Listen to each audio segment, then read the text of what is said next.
அனைவருக்கும் வணக்கம். யார் அந்த சாருங்கிற கேள்வியை இனிமேல் நீங்கள் யாருமே கேட்க முடியாது, இல்லை நீங்கள் கேட்கக்கூடாது என்று திமுகவினர் இன்று காலையிலிருந்தே சமூக வலைதளங்களில் எழுதி வருகிறார்கள்.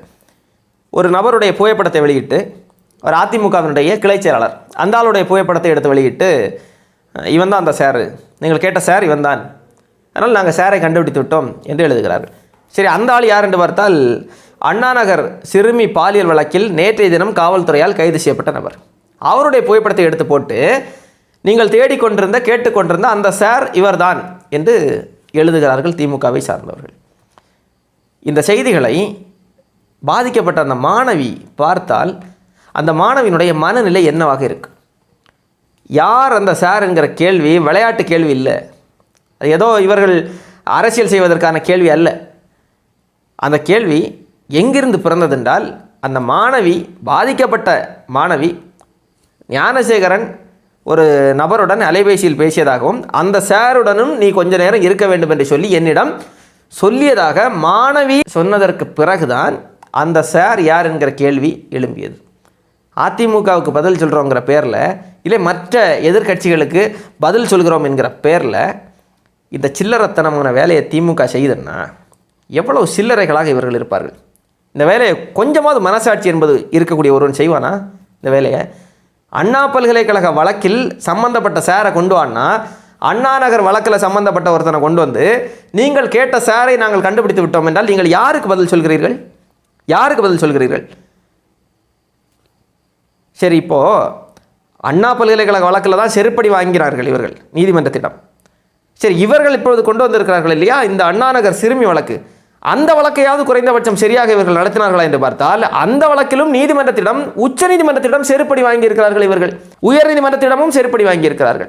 இந்த வழக்கில் என்ன நடந்திருக்குன்னா, பாதிக்கப்பட்ட சிறுமியினுடைய பெற்றோர்களையே அந்த புகாரை திரும்ப பெற சொல்லி மிரட்டியும், அந்த அவர்கள் மீது தாக்குதல் நடத்தியும், அவ்வளோ கேவலமான சில்லறத்தனமான வேலையை பார்த்திருக்கிறது அந்த காவல் ஆய்வாளர், பெண் காவல் ஆய்வாளர் ராஜி என்கிற நபர். ஒரு கட்டத்தில் உயர் நீதிமன்றம் தாமாக முன் வந்து வழக்கை விசாரணைக்கு எடுக்கிறது. அதுக்கப்புறமா உயர்நீதிமன்றம் என்ன செய்கிறது என்றால், இந்த காவல்துறையினுடைய விசாரணையெல்லாம் சரியில்லை, நீங்கள் உங்களிடம் இந்த வழக்கு விசாரணையை தர முடியாது என்று சொல்லி சிபிஐக்கு வழக்கை மாற்றுகிறது உயர்நீதிமன்றம். தமிழ்நாடு அரசு உண்மையான அரசு, ஒரு நேர்மையான அரசு, மக்களுக்கான ஒரு அரசாக இருந்திருந்தால் என்ன செஞ்சுருக்கோம்? என்ன செஞ்சுருக்கணும்? காவல்துறை சரியாக வழக்கை விசாரிக்கல, அதனால் சிபிஐ விசாரிக்கட்டும் என்று இருந்திருக்கணும் இல்லையா? உச்சநீதிமன்றத்தில் போய் மேல்முறையீடு திமுக எதுக்கு தெரியுமா? அந்த வழக்கை சிபிஐக்கு எல்லாம் மாற்றக்கூடாது என்று சொல்லி வழக்கு. அந்த வழக்கை உச்சநீதிமன்றம் அவங்க பார்த்து என்ன சொல்கிறாங்கன்னா, பாதிக்கப்பட்ட சிறுமியினுடைய பெற்றோர்களுக்கு காவல்துறை மீதெல்லாம் நம்பிக்கை இல்லை, அவர்கள் நம்பிக்கை இல்லை என்று சொல்வதற்கான காரணம் ஏற்புடையதான் என்று சொல்லி உச்சநீதிமன்றம் சொல்லி, சரி சிபிஐக்கு வேண்டாம் விசாரணை, அதே நேரத்தில் தமிழ்நாட்டை சாராத, தமிழ்நாட்டில் வேலை செய்யக்கூடிய ஐபிஎஸ் அதிகாரிகள் அவர்களை வைத்து ஒரு குழு அமைத்து, அந்த சிறப்பு விசாரணை குழு இந்த வழக்கை தொடரும், ஏற்கனவே விசாரித்த காவல்துறையெல்லாம் தொடர வேண்டாம் என்று சொல்லி ஒரு செருப்படியை உச்சநீதிமன்றம் கொடுத்தது.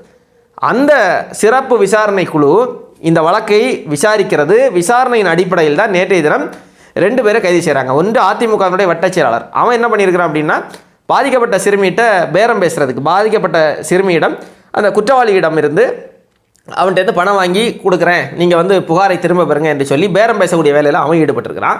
இன்னொன்று அந்த காவல் ஆய்வாளர் ராஜியையும் காவல்துறை கைது செய்திருக்கிறது நேற்றைய தினம். ராஜி எதுக்கு கைது செய்தது என்றால், அந்த வழக்கை சரியாக விசாரிக்கவில்லை, அது மட்டும் இல்லாமல் அவர்கள் மீது தாக்குதல் நடத்தியது, இந்த குற்றச்சாட்டிற்காக அந்த காவல் ஆய்வாளரையும் நேற்றைய தினம் கைது செய்திருக்கிறார்கள்.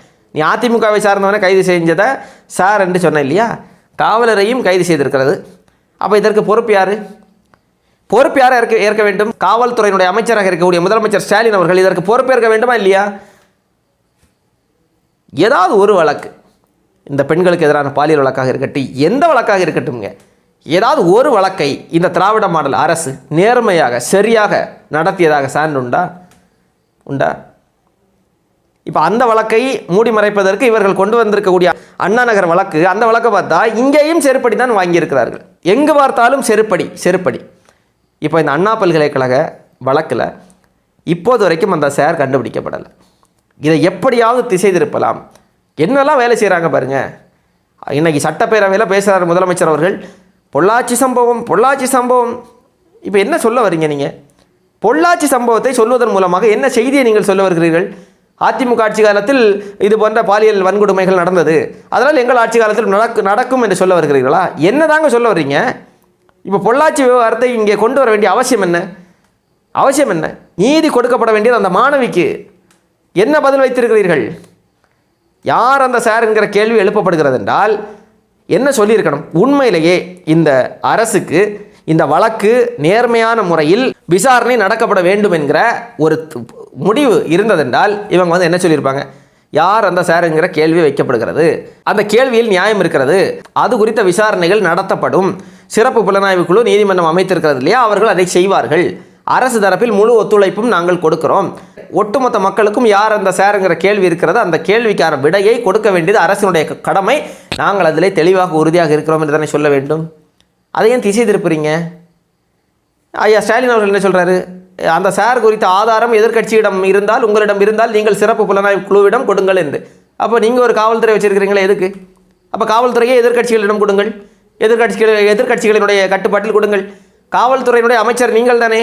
அதில் ஏதாவது சந்தேகம் இருக்கா ஐயா ஸ்டாலின் அவர்களே உங்களுக்கு? இல்லை. அப்போது காவல்துறையை தன்னுடைய கட்டுப்பாட்டில் வைத்துவிட்டு ஆதாரம் இருந்தால் கொடுங்கள் என்றால் இவ்வளவு சந்தேகங்கள் இருக்கிறது, இவ்வளவு கேள்விகள் இருக்கிறது. உங்களுக்கு கீழே இருக்கக்கூடிய காவல் ஆணையர் அருண் அவர்களுடைய பத்திரிகையாளர் சந்திப்பு தான் இவ்வளவு சந்தேகங்களையும் எழுப்பியது. நீதிமன்றம் கேட்டிருக்கிறது கேள்வியை, எப்படி ஒரே ஒரு குற்றவாளி தான் என்று முடிவுக்கு வருவீர்கள் நீங்கள் விசாரணை ஆரம்ப கட்டத்தில் இருக்கிற போது என்கிற கேள்வியை நீதிமன்றம் எழுப்பியது. அப்போ நீதிமன்றத்துடைய அந்த கேள்விக்கு பிறகுதான் ஒட்டுமொத்த மக்களுக்கும் ஒரு சந்தேகம் அதிகரிக்கிறது. அப்போ இதில் ஏதோ இவர்கள் மறைக்க பார்க்கிறார்கள். விசாரணையினுடைய ஆரம்ப கட்டத்திலேயே குற்றவாளி ஒருவர்தான் என்று இவர்கள் சொல்கிறார்கள் என்றால், ஏற்கனவே மாணவி ஒரு கருத்தை சொல்லியிருக்கிறாங்க. என்னென்னா, ஞானசேகரன் அலைபேசியில் பேசினான், ஒரு சாரோடு கொஞ்ச நேரம் இருக்க வேண்டும் என்று சொல்லி அவன் பேசினான் என்று மாணவியும் சொல்லியிருக்கிறார்கள். அப்படி என்றால் எவனோ ஒருவன் இருக்கிறான், ஏதோ ஒரு பெரிய புள்ளி, அந்த சார் எவனோ ஒருத்தன் இருக்கிறான் என்கிற சந்தேகம் மக்களுக்கு வருகிறது.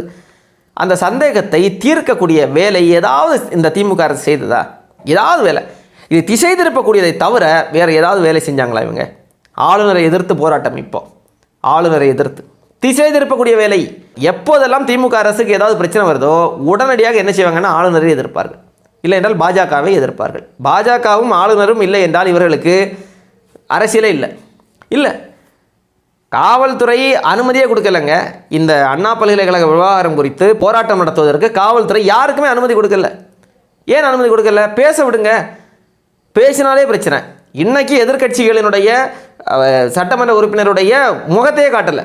நேரலையில் சட்டப்பேரவை நிகழ்வு நடக்குது, நேரலையில் சபாநாயகருடைய முகம் காட்டப்படுகிறது, திமுகவை சார்ந்தவர்கள், திமுக கூட்டணி கட்சியை சார்ந்தவர்களுடைய முகம் எல்லாம் காட்டப்படுகிறது அவர்கள் பேசுகிற போது. ஆனால் அதிமுகவை சார்ந்தவர்களுடைய முகம் கூட காட்டப்படலை. ஏன்னா அவர்கள் அண்ணா பல்கலைக்கழக விவகாரத்தை குறித்து கேள்வி எழுப்புவார்கள். அது மட்டுமல்லாமல் அவர்கள் கருப்பு சட்டை அணிந்து சென்றிருக்கிறார்கள் இந்த அண்ணா பல்கலைக்கழக விவகாரத்திற்கு எதிர்ப்பு தெரிவித்தும். அது மட்டுமல்லாமல் டங்ஸ்டன் பிரச்சனை அது குறித்தும் மாஸ்க் எல்லாம் போட்டு அவங்க போயிருக்கிறாங்க. அது மக்களிடையே போய் சேர்ந்து விடக்கூடாது என்று சொல்லி அஞ்சு நடுங்கி இருக்கிறது திமுக அரசு. எதுக்கு இவ்வளோ அச்சம்? நீங்கள் தான் இந்த வழக்கை நேர்மையாக நடத்துகிறீர்கள் இல்லையா? நேர்மையாக தான் நடத்துகிறீங்க, அப்படி தானே நீங்கள் சொல்லி கொண்டிருக்கிறீர்கள். அப்போ எதுக்கு நீங்கள் அச்சப்படணும்? எதிர்கொள்ளுங்கள், எதிர்கட்சிகளினுடைய கேள்விகளை எதிர்கொள்ளுங்கள். நேரலை துண்டிச்சிடுறாங்கங்க, திடீர்னு நேரலை துண்டிக்கப்படுகிறது. ஐயா அப்பாவு அவர்கள் பேசுகிறாங்க இன்றைக்கி, சபாநாயகர் அவர்கள். நான் அதை பார்த்துட்டு இருக்கிற நேரலையில் இந்த அண்ணா பல்கலைக்கழக விவகாரம் குறித்த பேச ஆரம்பித்ததும் கொஞ்சம் நேரம் நேரலை துண்டிக்கப்படுகிறது. அப்போ என்ன நடக்கிறது? அப்போ ஏன் இவ்வளவு திசை திருப்பல்கள்? ஏன் இதை மூடி மறைக்கணும்? ஏன் காவல் ஆணையர் ஆரம்ப கட்டத்திலேயே குற்றவாளி ஒருவர்தான் என்று சொல்ல வேண்டும்? இதெல்லாம் மக்களுடைய கேள்வியாக இருக்கிறது. இந்த கேள்விக்கெல்லாம் பதில் கொடுக்க வேண்டிய கடமையும் பொறுப்பும் திமுக அரசுக்கு இருக்குது. சும்மா போகிற போக்கில் எவனோ ஒருத்தனை கொண்டு இவன் தான் அந்த சார் என்று சொல்லி இந்த வழக்கை திசை திருப்பி விடலாம். உண்மையான சார் ஒருவன் இருக்கிற பட்சத்தில் அவனை பாதுகாக்கலாம் என்று திமுக அரசு நினைத்ததென்றால் அது நடக்காது. ஏற்கனவே இந்த அண்ணாநகர் விவகாரம், அண்ணாநகர் சிறுமியினுடைய அந்த வழக்கு சிறப்பு புலனாய்வு குழுவினுடைய விசாரணைக்கு பிறகுதான் இந்த காவல் ஆய்வாளர் எல்லாம் கைது செய்யப்பட்டிருக்கிறார். இல்லை என்றால் நினச்சி பாருங்கள், இந்த வழக்கு மூடி மறைக்கப்பட்டிருக்கும்.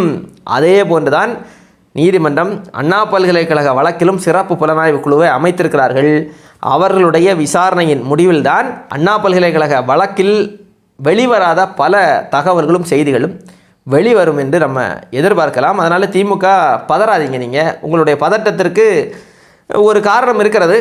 ஆனாலும் நீங்கள் என்னதான் பதறினாலும், என்னதான் முழு பூசணிக்காவை சோற்றில் மூடி மறைக்க நினைத்தாலும் உண்மை ஒரு நாள் வெளியே வந்தே தீரும். மடியில் கனம் இல்லை என்றால் பயப்பட வேண்டிய அவசியம் இல்லை. ஆனால் நீங்கள்